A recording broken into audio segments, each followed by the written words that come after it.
नमस्कार दोस्तों, मेरा नाम है सारपे है and welcome back to the case study with me. आज की वीडियो शुरू करने से पहले I just want to take few seconds of your time. जिन लोगों को ये चीज़ नहीं पता है, मैं गाने भी गाता हूँ और मेरा पहला बेडरूम पॉप या फिर इंडी सॉन्ग आ चुका है जिसका नाम है lesson. This song is about चिड़िया के बारे में एक गाना, ठीक है, उसके फैक्ट्स के बारे में, but I wrote it from a POV जिसमें कि दो बर्ड्स जो एक दूसरे से प्यार करते थे उनमें से एक की मेमोरी खो चुकी है एंड जो दूसरी चिड़िया है, जो दूसरी लेसन है, वो अपनी पार्टनर को वापस लाना चाह रहा है। काइंड ऑफ वियर्ड कॉन्सेप्ट क्योंकि इसमें मैं चिड़िया के बारे में बात कर रहा हूँ, but still I genuinely love this song. गाने को इंट्रोड्यूस करने के लिए मैं यही बोलूँगा कि अगर तुम्हें बहुत ज़्यादा शोर शराबा वाला गाना नहीं सुनना है, you just want something to relax to, something to sleep to और just something chill, then please go listen to my song lesson.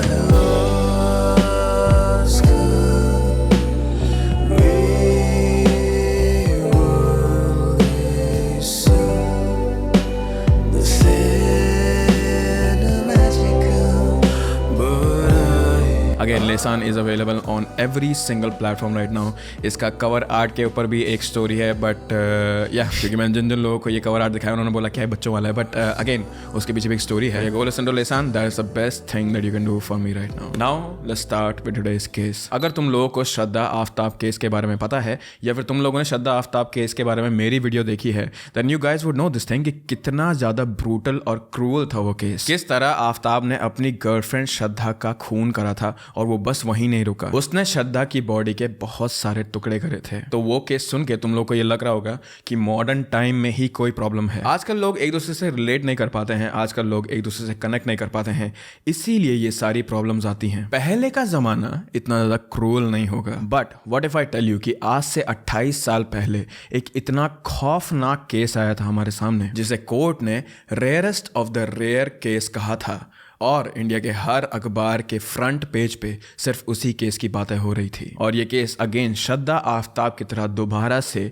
दो प्रेमियों के बीच में, दो पार्टनर्स के बीच में था। So let's learn a little more about today's case revolving around the tandoor कांड और मर्डर ऑफ दिल्ली।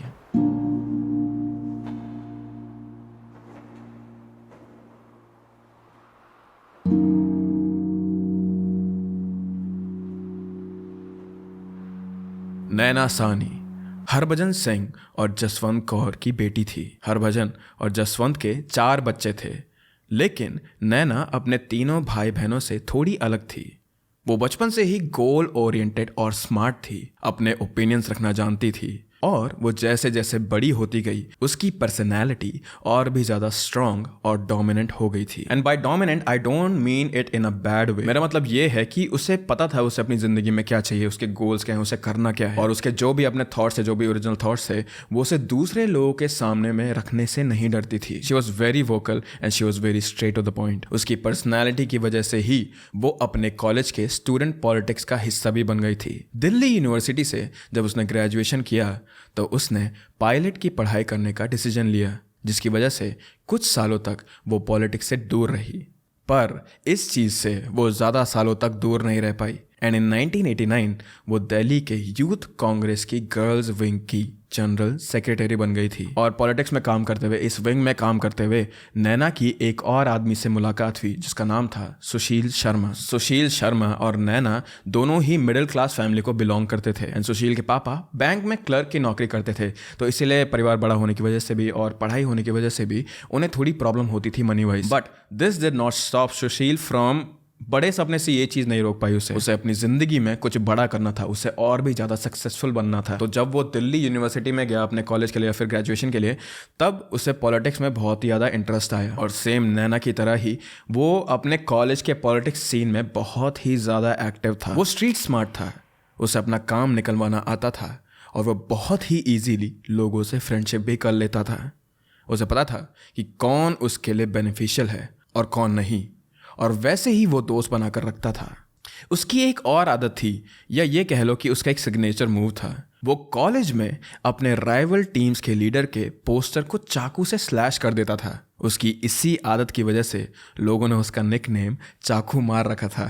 तो ये सारी हरकतों की वजह से और उसके आउट गोइंग नेचर की वजह से भी वो स्टूडेंट्स के बीच में पॉपुलर हो रहा था। अब जब इतनी पावर या फिर इतनी ज़्यादा पॉपुलैरिटी एक आदमी के हाथ में आती है तो इट नॉर्मली और usually leads to two things. पहली चीज़ ये होती है आदमी के साथ कि वो इस पावर को, इस पॉपुलैरिटी को एक रिस्पॉन्सिबल वे में यूज़ करेगा। सो in terms of Sushil Sharma, वो इसे एक स्टूडेंट्स की हेल्प के लिए यूज़ करता है, जैसे कि किसी की मदद कर दी या फिर किसी स्टूडेंट का कोई काम निकलवा दिया। या फिर सेकंड चीज़ ये हो सकती है इतनी पावर के साथ कि इतना पावर तुम्हारे सर में चढ़ जाता है एंड यू बिकम घमंडी। स्पाइडरमैन 3 देखी होगी तुम लोगों ने, जब वेनम वाली पावर आती है स्पाइडरमैन पे तो उसका ना घमंड, उसका ईगो बढ़ जाता है बहुत ज़्यादा। और सेम उस मूवी की तरह ही सुशील के हाथ में जब इतनी सारी पावर आई तो उसका ईगो बहुत बढ़ गया था, उसका घमंड बहुत बढ़ गया था, उसका एटीट्यूड एकदम, कॉलेज टर्म्स में बोलूँगा मैं, धाकड़ था। और उसने अपने एटीट्यूड को मैच करने के लिए एक रिवॉल्वर भी अपने पास रखा था ताकि वो लोगों को डरा सके। वैसे तो उसका मेन शौक पॉलिटिक्स था, लेकिन बिजनेस में भी उसे थोड़ा बहुत इंटरेस्ट था। इसीलिए उसने अपने एक दोस्त केशव कुमार के साथ रेस्टोरेंट का बिजनेस ओपन करने की सोची थी। Now we were talking about his nature कि कैसे उसे पावर खा रही थी, पर यह बात भी सच है कि सुशील अपने पॉलिटिक्स करियर को लेके बहुत ज़्यादा हार्ड वर्किंग था, बहुत ज़्यादा सीरियस था। वो लिटरली आगे बढ़ने के लिए कुछ भी कर सकता था। He was very passionate about his work और उसकी इतनी पॉपुलैरिटी की वजह से ही 1977 में उसे यूथ कांग्रेस का लीडर भी बना दिया गया था। नाउ मूविंग फॉरवर्ड, इन 1989 जैसे ही उसने नैना को देखा तो वो उसे देखते ही पसंद आ गई थी और वो नैना को इम्प्रेस करने की कोशिश करता था। They both liked each other. दोनों की स्टोरी काफ़ी सिमिलर थी, उनकी पर्सनैलिटी काफ़ी सिमिलर थी, दोनों का इंटरेस्ट भी सेम था। सो एक दूसरे से मिलकर और प्यार में पड़ के 1993 में दोनों ने एक दूसरे से शादी कर ली। पर उनकी शादी पब्लिक नहीं थी। दोनों ही काफ़ी ज़्यादा पॉपुलर लोग थे, like in terms of politics, और वो भी हम टाइम पीरियड की बात करें 1993 की, तो कॉलेज वाले तो सभी जानते होंगे उन्हें, तो कितने सारे दोस्त होंगे उनके। लेकिन अलेजिडली उनकी शादी में सिर्फ उनके पेरेंट्स और इक्के दुक्के लोग आए थे। जैसे कि मैंने तुमसे पहले कहा था, सुशील को बचपन से ही अपनी ज़िंदगी में कुछ बहुत बड़ा करना था, इसीलिए उसने अपनी शादी प्राइवेट रखी, क्योंकि उसके हिसाब से वो ये चीज़ नहीं चाहता था कि उसकी शादी उसके सपनों के बीच में आए। ऑल्सो कहीं ना कहीं सुशील को ये चीज़ लगती थी कि क्योंकि अब उसकी शादी हो गई है और अगर ये चीज़ सारे युवाओं को पता चल जाए तो वो उसे कमज़ोर समझेंगे। तो उसने ये सारी चीज़ें नैना को बताई और क्योंकि नैना उससे इतना सारा प्यार करती थी तो she accepted it and she also understood it. I think तुम लोग को स्केल समझ नहीं आएगा इस बात का कि कितने प्राइवेट थी इनकी शादी। तो जो उनके रिलेटिव्स थे, लाइक थोड़े बाहर वाले रिलेटिव्स थे, या फिर जो उनके आस पड़ोस के लोग भी थे, उन तक को नहीं पता था कि इन लोग की शादी हो गई है। शादी के बाद से ही सुशील और नैना एक साथ गोल मार्केट दिल्ली की एक बिल्डिंग में रहते थे। इन द बिगिनिंग सब कुछ ठीक था, वो दोनों खुशी खुशी साथ में रह रहे थे, पर धीरे धीरे उनकी हैप्पी मैरिज लाइफ उनके लिए सफोकेटिंग बनती जा रही थी। अलेजिडली सुशील कहीं लड़कियों के साथ रिलेशंस रखता था, वो उनके लिए फेवर्स करता रहता था, उनके साथ घूमने जाता था, जो कि नैना को बिल्कुल भी पसंद नहीं था। पर नैना की strong personality, she was very straight forward, तो इन सारी चीज़ों के बारे में वो सुशील को कन्फ्रंट करती थी, विच सुशील डिड नॉट लाइक। और इसी वजह से दोनों के बीच में काफ़ी सारे झगड़े होते थे, काफ़ी ज़्यादा लड़ाई होती थी। इन फिल्मी terms you can say this thing कि उन दोनों के बीच की दूरियां बढ़ गई थी। But even though Sushil allegedly लड़कियों के साथ घूमता रहता था, उनके लिए काम करता रहता था, वो नैना से इसका एकदम ऑपोजिट एक्सपेक्ट करता था। सुशील नैना को लेकर काफ़ी पॉजिटिव था, वो उसे मारता था, उसे लाइन में रखने के लिए वो उसे घर के अंदर बंद करता था। वो इतना पॉजिटिव था नैना को लेकर कि उसने अपने घर के नौकर को ये तक कहा था कि वो नैना पर नजर रखे और वो सुशील को ये बताए कि नैना दिन भर क्या करती है, कहाँ जाती है, किससे बातें करती है और किन किन लोगों से मिलती है। उनकी शादी को ऑलमोस्ट 2 साल हो चुके थे और सुशील अब भी अपनी शादी को पब्लिक नहीं कर रहा था।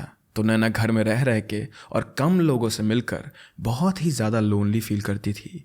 एंड ड्यूरिंग दिस टाइम वो अपने एक फ्रेंड मतलूब करीम से वापस मिली। नैना और मतलूब घंटों तक बात करते थे एक दूसरे से, कभी मिलके तो कभी कॉल पर। And I am not defending her, but reading through Naina's life ऐसा लग रहा था कि नैना ये सब कुछ कर रही थी ताकि उसका थोड़ा दर्द कम हो जाए। पर अगेन जैसे ही सुशील को ये चीज़ पता चला कि नैना किसी मेल फ्रेंड मतलूब से बात कर रही है या फिर उसके कॉन्टैक्ट में है, ही गॉट रियली एंग्री और उन दोनों के बीच में दोबारा से बहुत ज़्यादा सीरियस वाला झगड़ा शुरू हो गया। Well now you must be wondering कि वो अपने दोस्त से बात ही तो करी थी, इसमें इतनी बड़ी चीज़ क्या है, why was he so angry. Well Sushil को ये चीज़ पसंद नहीं थी वो मतलूब से बात करे, क्योंकि मतलूब नैना का एक्स बॉयफ्रेंड था। मतलूब करीम नैना के साथ कॉलेज में पढ़ता था और कांग्रेस पार्टी में ही काम करता था। वो दोनों एक दूसरे से प्यार करते थे, बट बिकॉज मतलूब एक मुस्लिम फैमिली से बिलोंग करता था तो नैना के उनके इस प्यार के खिलाफ थे, and that's why they parted ways.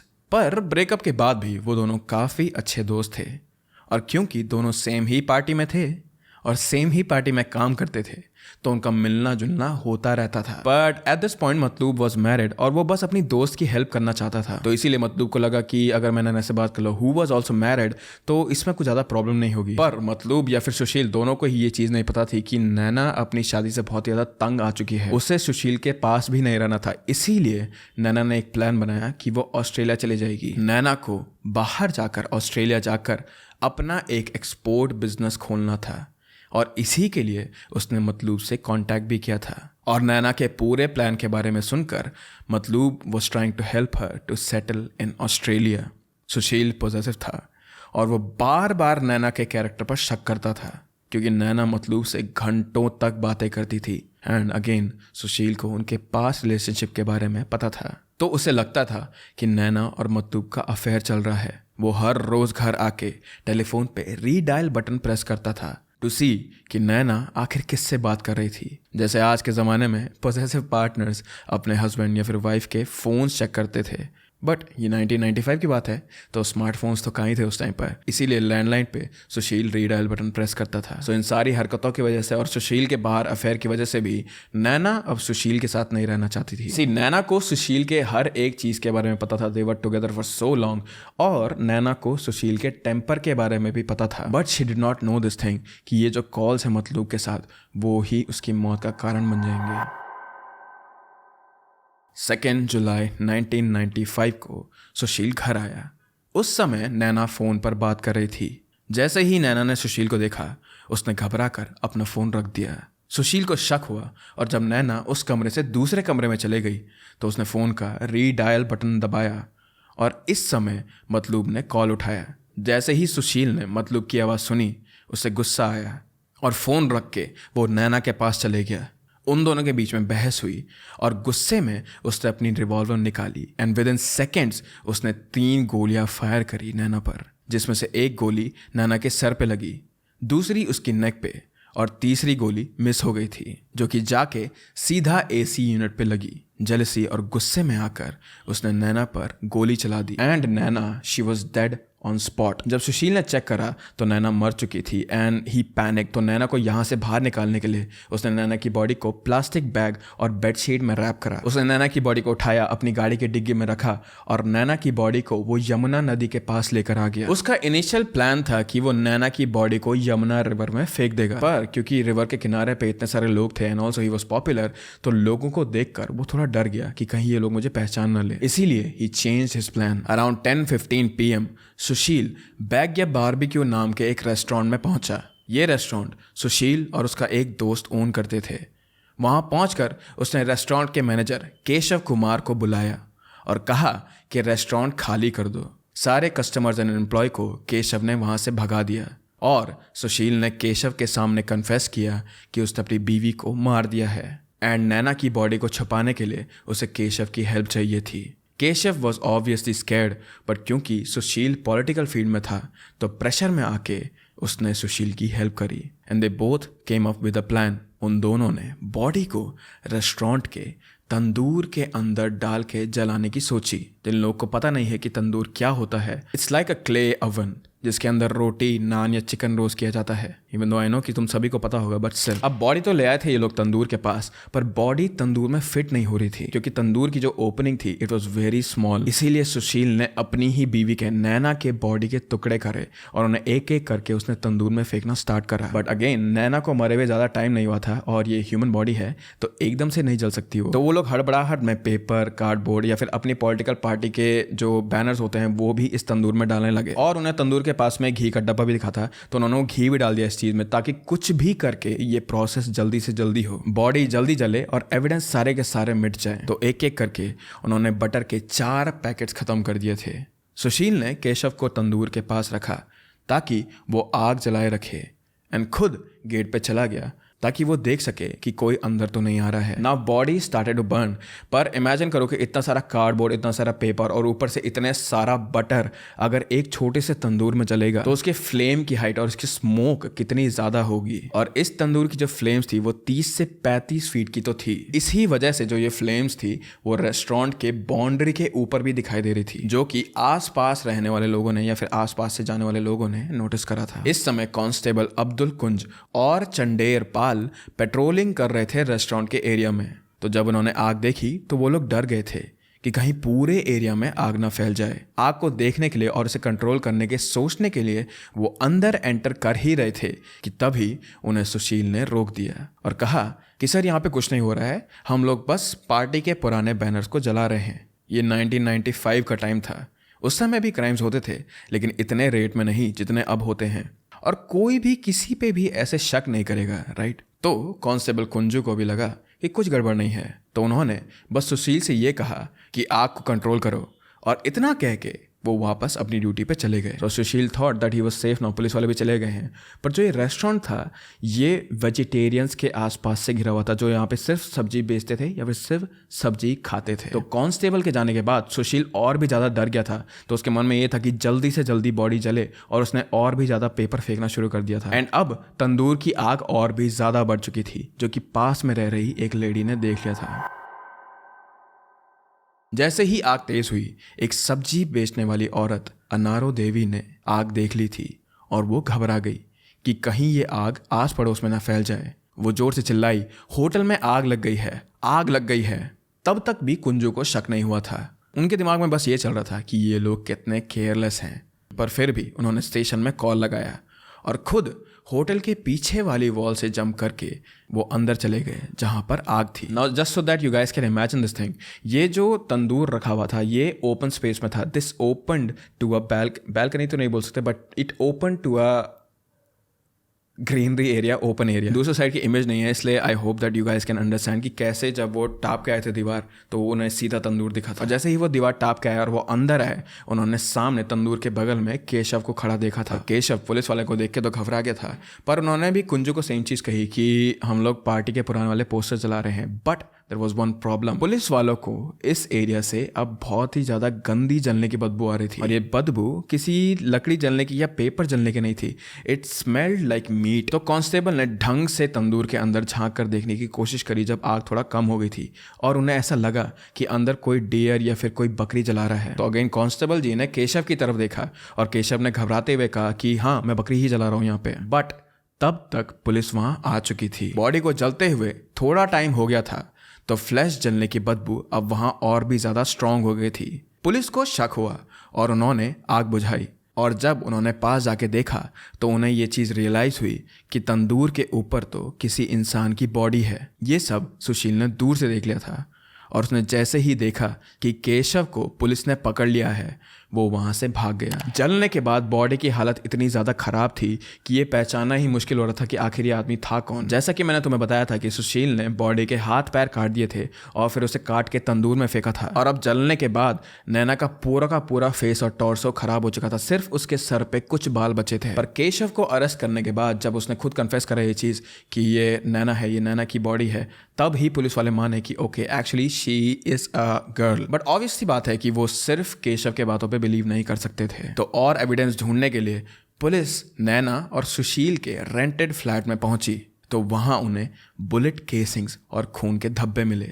इसके बाद बॉडी आइडेंटिफाई करने के लिए उन्होंने नैना की फैमिली को बुलाया, बट बॉडी इतनी डिस्ट्रॉय हो चुकी थी कि हरभजन सिंह जी और जसवंत कौर को भी, उनके खुद के पेरेंट्स को भी अपनी बेटी पहचान में नहीं आ पा रही थी। Then finally Matloob was the one जिसने नैना की बॉडी को उसके हेयर स्टाइल और नोज के स्ट्रक्चर से पहचाना। और यही केस इंडिया का लैंडमार्क केस है जिसमें डीएनए का यूज करके बॉडी को आइडेंटिफाई करा गया था। इस केस में 2 बार ऑटोप्सी हुई थी। पहली बार जब ऑटोप्सी हुई तो एक्सपर्ट्स ने यह कहा कि एक्सेसिव बर्निंग से इसकी डेथ हुई है, लेकिन ऑटोप्सी से ये चीज़ पता नहीं चल पा रही थी कि उसकी बॉडी को जलने से पहले काटा गया था या फिर जलने की वजह से उसकी बॉडी टूटी थी, जिसकी वजह से दूसरी ऑटोप्सी करनी पड़ी। दूसरी ऑटोप्सी में नैना की बॉडी में बुलेट्स मिली थी, जो कि पुलिस को सुशील के घर से मिले हुए बुलेट शेल्स के एविडेंस से मैच कर रहे थे। एज यू कैन सी कि एक्सपर्ट्स ने अपना काम अच्छे से नहीं किया, और अब क्योंकि दूसरी ऑटोप्सी में बुलेट से डेथ डिक्लेयर हुई थी, तो अब ये इल्ज़ाम भी लग सकता था कि पुलिस ने ही बुलेट्स नैना की बॉडी में प्लांट करे थे ताकि सुशील को फंसाया जा सके।